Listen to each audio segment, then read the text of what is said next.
আমার একটা প্রশ্ন আছে, আপনি ওমর সানি ভাইয়াকে কেন বিয়ে করলেন?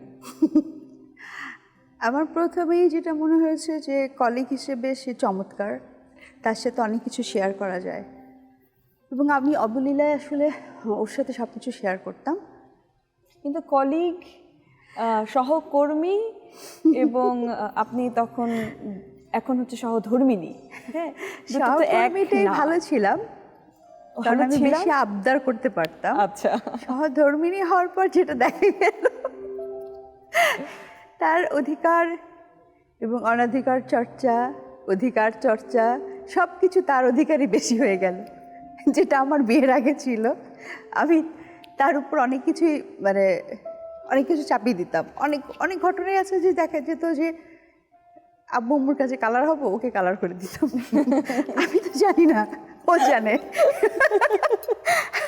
তখন আব্বু বলতো যে বাহ, আমার মেয়ে কত ভালো, আর ও হচ্ছে এত ভালো। ও যদি জানতো যে আমি এটা বলেছি, ও আচ্ছা এটা বলেছে,